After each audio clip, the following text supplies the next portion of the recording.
You're listening to the Ask Drone U podcast. You ask, we answer your drone questions. Whether you're here to turn your passion into profit or you simply fly for fun, we're a community of learners and teachers who aspire to achieve greatness. We are Drone U. Hey everyone, welcome to another awesome episode of Ask Drone U. I may sound a little bit sicker today than I have been in the past.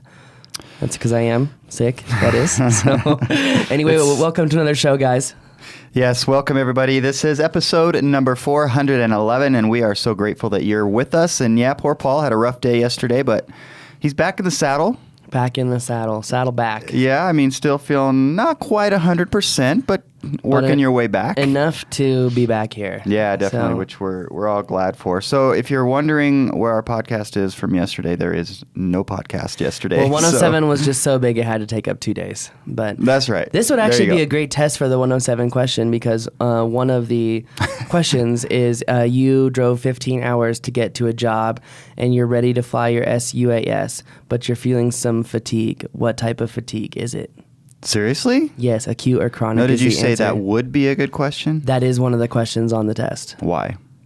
Why, I don't know. So but it is actually on the test. So that you're aware that your senses are not quite what they need to be to fly well. It's part of the There's PAVE. got to be some purpose. It's part of the PAVE checklist to make sure that you are safe. And in fact, under PAVE, it's P stands for personal. Mm-hmm. And then there's the I'm safe checklist before that. And part of that is like your hazardous attitudes and like have you taken medication and like all this other stuff. So it is actually part of recognizing yourself before the job. We call it crew resource management.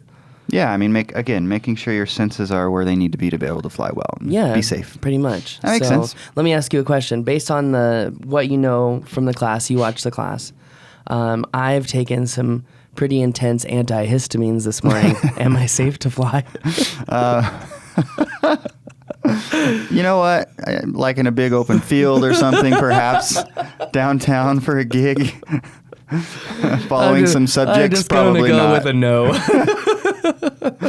The answer is usually a little bit more complex than yes or no. The technical answer is, does it adversely affect your ability to fly the aircraft? And I would say yes. Yeah, most definitely. But if we were out in the hills, I think you'd be okay. I think, but we're trying to give a positive example here. That's so true. I'm going to say no. I wouldn't fly. Okay. Fair enough. My bad. But, it's, I will say, if you haven't taken the 107 test, you definitely need to go to one of our classes. We had a student, which, by the way, we've had, 80 students, or, 60-ish? Yeah, 60 plus, 65, 70, something like that. Something like that, go through the 107 class. And one of the guys didn't actually go through the class. He just read the study guide, and he didn't download the study guide that had the questions in it. He didn't pass the test. Mm-hmm. And I kind of feel bad for the guy, and I'm trying to set something up because now he has to go through ground school again, which technically, because someone went through class with us and Ted Wilson, since Ted is a certified flight instructor, that does qualify as ground school. So wait a minute. So I didn't know that. So if you take the test and you don't pass, then you have to go to ground school? That's what they said at CATS yesterday. I've never heard that before. But I've just heard that you have to wait 14 days. But CATS said you could get a certified flight instructor to sign off on ground school and you could take the test sooner. I don't believe that that's true, but that's what they said at CATS. That sounds a bit... Well, no, I don't know. The rules are what they are. We'll have to clarify that because I've not heard that. But I will say, if you haven't taken the class, no matter where you live in the country, you can attend the class online. We've got another one coming up. From our first class, we're actually going to have an online course where you can go through all this information. It's not ready yet. It's not ready yet, but it will be available soon. And I'm not trying to do this to browbeat Rob over here. I'm trying to do this so you guys know that, hey, the study guide is important. Will any study guide probably get you through the test? And I think the answer is no. I think you have to have a firm understanding of airspace and weather. Now, our study guide does come with 300 questions to really prepare you for the exam. Which is a really, really important part of the studying process. I agree 100% because it really measures retainment. Yeah. But if you are looking to get your drone license, I don't think there's a better place that you could go other than Drone U. In fact, I have been screenshotting all the messages from our members who are just ecstatic that they went through us, they've got their license. I mean, it's awesome to see. And I tell you, I really appreciate everybody doing that, taking a few minutes to write down thank you for helping me pass this. And a lot of people saying that I literally do not think I would have passed without either going to the class or spending time within that study guide. And that's just, it's phenomenal. That's why we're here. That's why we're doing this. That is why we're here. To see people have success is awesome. So definitely. Great job. In fact, check out what some of the guys said during the class. All right, Steven, what did you think of the class yesterday? That was great. Very informative. You guys did a great job putting everything together, and it's been a lot of help getting the right mindset for the test coming up, and look forward to working with you guys again, hopefully down the road. Awesome. Thanks, man. Yeah. Dano, what did you think? Well, look here, man. I'm going to tell you. I love what this class did for us, man. It really got us prepared for this test, and I think that a majority of us are going to do quite well. If you look at the situation, it looks like we're going to be pilots, certified, ready to fly, and make some money. Look out, world. Here we come. Kevin, what did you think of the class? Awesome. I can't imagine anything more comprehensive to get anybody through this test. Well, thank you. Have you learned anything being here specific? Did you have a patent moment? I did have a patent moment. I learned how to shut up. That's not what I was going for, but okay. No, actually, very informative, very straightforward and forceful at moments. Yeah. But will stick in your mind for the test. Awesome. Do you think it's really important to kind of, focus your energy on this test because of the difficulty? I mean, like, what have you seen as far as the questions? I mean, did you kind of have that, like, emotional shock at first where you're like, wow, these are difficult? I did, but I realized also that I believe that we should focus on the actual questions and the answers to those questions.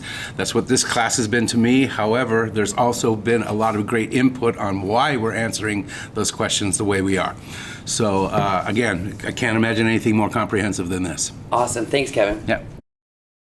Well, they definitely had a lot of kind words to say, Rob. Yeah, so very good. Great job, everybody that's passed. And for those that haven't, you will.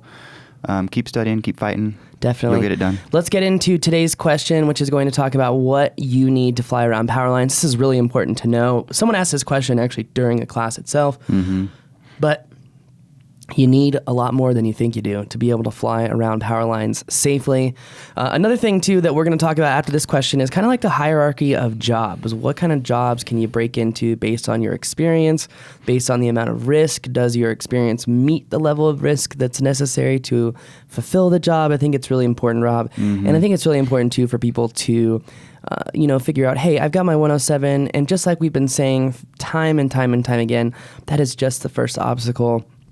Now is the time to work on your business, get leads for clients, work on your systems, your routines, because guys, remember, this isn't just about getting business. It's about getting business, making sure the client is happy, following through, and delivering that deliverable to the client itself. And then beyond that, one thing I've learned in the last 2 years, Rob, that I think I could be a lot better at is follow-up. Meaning you've delivered, it's a couple of weeks later, follow up with the client. Are you happy? Absolutely. Are there other things we can do for you? Well, like we've always said, that's the best place to get new business is from existing and past clients. That is true. So you want to take good care of them, make sure they're happy. And if they're not, then you can fix it, and you can overwhelm them with the way in which you fix it when things don't go well. So there's a lot of business things like that people need to be aware of as they get started in their own business. Couldn't agree more. All right, let's get right into this question. Hi guys, Jeff Pett calling in from Western Michigan. I'm getting a business started called Skyvision LLC at skyvisionus.com. Primarily focused on doing industrial inspections, utility inspections, cell tower inspections. Got an infrared camera and a regular camera on a M600 from DJI. I've taken the fundamental course, the comprehensive flight course. You talk about spectrometers, but you don't tell me what to do with it. And I'm not sure what information I'll get off the spectrometer, and I'm not sure how I'll make use of that with my drone. Could you explain that a little bit further, please? Thanks a lot, guys. Love being a part of Drone U. Appreciating, learning a lot. Thanks.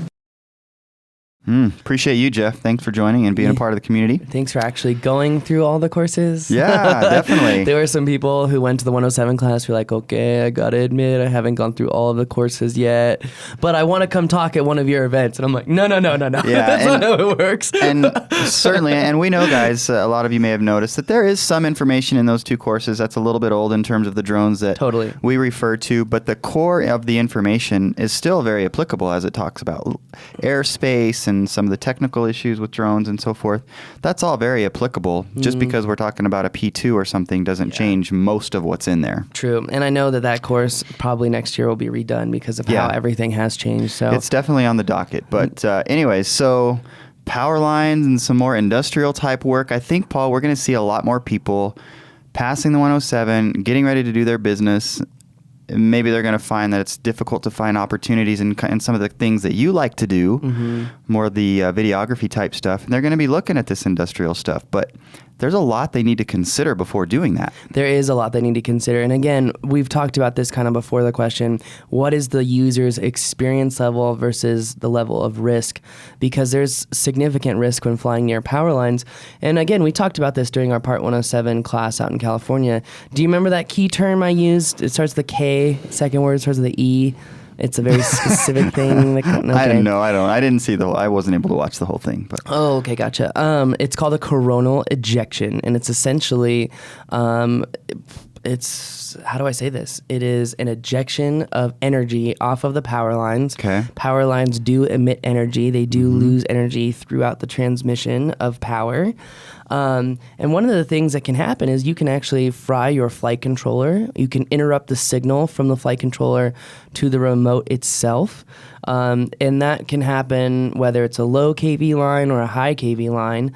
The proximity in which that you can fly to these lines is very important if your drone has protection. correct. I'm not talking about the little latex kind. Thank you for not talking about that. I just wanted What to kind clarify. are we talking about, Paul? I'm talking about the carbon fiber kind. We talked about this at class.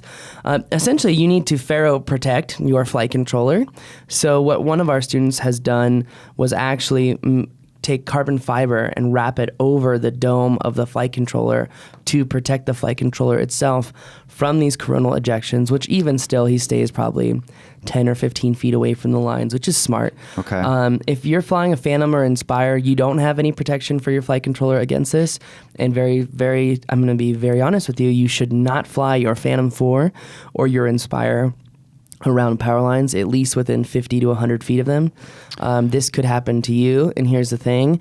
If you get caught flying near power lines and you cause damage, not only are you causing damage to power lines and going to have a huge liability, but it's also, depending on where the power lines are, could be deemed critical infrastructure, and those fines could be significant, if not jail time. So this is something that cannot be taken lightly.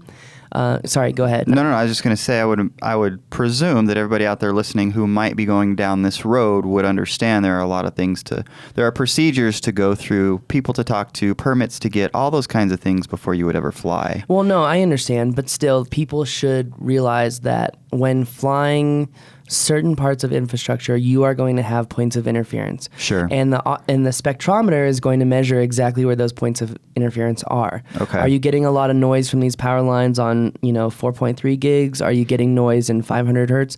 Are you getting noise at 1.2, 1.7, 2.4 gigahertz? Like, your spectrometer is going to be able to tell you at every station that you're going to fly where that noise may be. Okay. Now, that being said, an advanced operator is going to have remotes that he can switch the bands on which he can operate on when flying power lines, because sometimes you need to fly 1.7, sometimes you need to fly 7.2 gigahertz, and most people don't even know how to change their remote to be able to do that. Right, and some of the consumer drones, as we refer to them as, like a P4 or an Inspire, they don't have that capability, right? They do not have that capability, correct. So you need to do something. Well, at least Jeff's flying an M600, and that is going to have you can change the remotes out on that. You can Right. use the Futaba, Tyrannus, Right. and you can operate on different frequencies.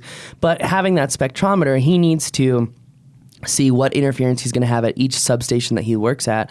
And on top of that, even if there is no interference at, say, 2.4 or 5.8 gigahertz, he still needs to have his flight controller protected, like ferromagnetically protected. Okay. Whether that's putting a copper box over it or a carbon fiber box over his flight controller. And, I'm not talking about over his antenna or his receiver. I'm talking about over his flight controller. That's really, really important. Interesting. I've Okay. seen, and you can Google, there are reports of people flying their Inspires right into power lines. You will lose control and you will have literally no control when Say you are goodbye to flying. $5,000. Yeah. Basically. Well, an M600. Well, yeah, is no, I'm gonna be talking double Inspire. that. Yeah. Sure. Yeah. No, of So, course. again, there's like a hierarchy of jobs, and I want people to know that you can go into photo and video just with a regular EO camera. That's an optical camera like Phantom 4, Inspire 1. But when you start going into the more intense industrial inspections, your regular Inspire or M600 is not going to cut the mustard. Not even an M600. Well, he can use an M600, but again, he's got to have a ferromagnetically protected. Think of like Sure. a Faraday cage, right? I mean, Right. I'm sure people have been screaming that on the other end of this podcast, like, just say Faraday cage. So Faraday cage yes, at least 6 around people. his flight controller. Right. So the spectrometer, where can you get one? How much do they cost? Is there a big difference between a cheaper one and an expensive one? So that's a great question. You can get them online. They're RF spectrometers. We've talked about them before. There's a very specific company that makes them. You can get spectrometers that work just for 2.4 to 5.8 gigahertz. Okay. Or you can get spectrometers that work from 500 megahertz all the way up to 7 gigahertz. Is that one better because it's a wider frequency range? Yes. Okay. Yes, and that's going to be the type of spectrometer he's going to want to get if he's going to be flying around power lines and whatnot. Because you could potentially have that kind of range, and you need to be able to measure all of those frequencies. Correct. And what is something like that going to cost? Last time I checked, the 2.4 to 5.8 gigahertz was like $250, but the entire spectrum was like $1,000. Oh, So, really? yeah, but I didn't know mean, they if were that you're much. flying power No, lines, it's very worth it. You're making $5,000 a day, period. Yeah. So, it's totally worth it. But that being said, you've also got to have an insurance policy of $10 million. I wouldn't get one with $1 million. I'd get one with $10 million. And that's going to cost you a little money. I mean, Yeah. if you're flying one bird with liability at that level, I'm just going to throw out a guess. You've got to be looking at $3-4 grand a year Yeah. for insurance at $10 million. Could be wrong, but my guess is somewhere in that range. And I think that's based off of what we pay for what we have, right? It is, yeah. So that being said, you've got to have your level of experience versus your level of risk, and then figure out, what kind of jobs should I take on based on that level of experience? Have I been flying for a couple months? All right, let's do some, aerial photography for real estate. Have I been flying for a couple years? All right, let's fly some car dealerships and some ranches and, brokerships and, activities. Okay, I've been flying for a couple years. I'm really good. Let's go into action sports, Yeah. Okay, I've been doing that for a little bit. Let's go into movies, right? And then once you kind of go beyond movies, you're working your way into other cameras. So you're saying, all right, I want to do railroad inspection. All right, well, it's time for LiDAR. All right, I want to do gas pipeline inspection. All right, LiDAR or Alpha 65 from FLIR. Or, okay, I want to get into commercial roofing inspection, which we just found out that the FAA is allowing for night COAs for Part 107, which is really good news. Because I don't know, John. roofs, for example, it's better to do at night, right? Yeah, roofs you can only really do at night. So, and that's really important. But also remember, guys, when you move up into these bigger industrial jobs, yes, the pay is more, but the liability is through the roof. So, especially with like oil and gas companies, gosh, I've had so many phone calls from oil and gas companies that want to hire me. I don't want to live in Hobbs. Okay.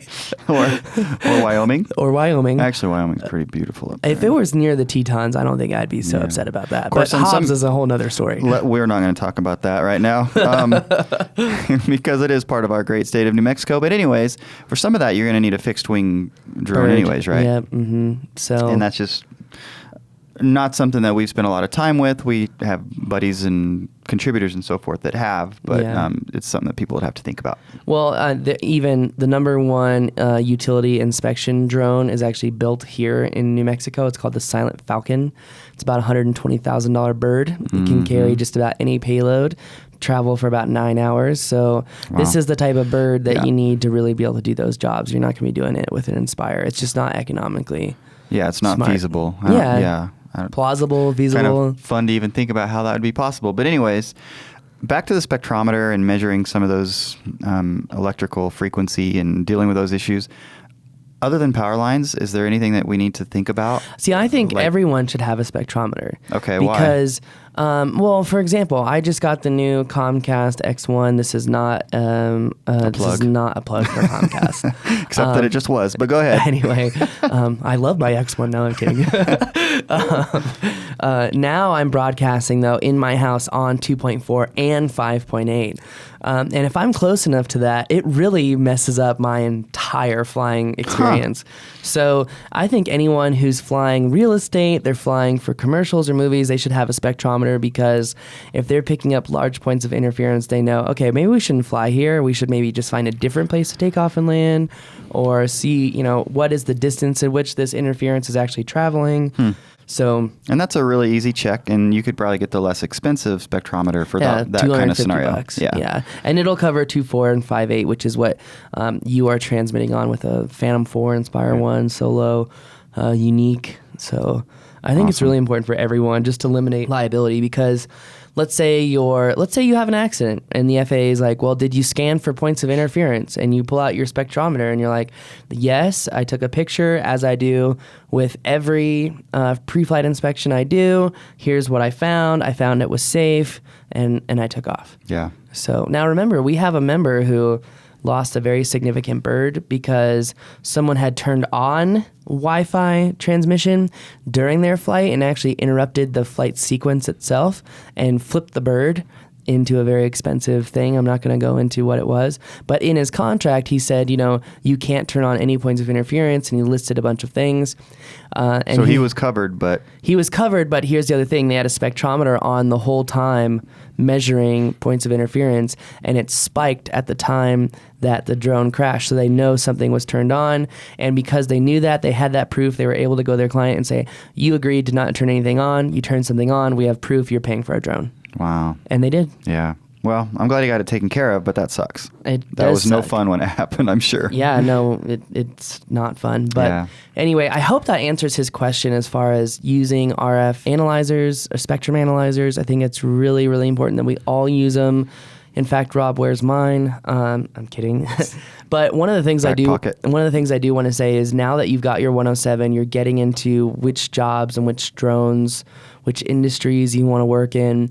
Remember, 107 was just the first obstacle. You really need to know and understand how to operate under Part 107. It's really important. So if you need help navigating that, just come to Drone U.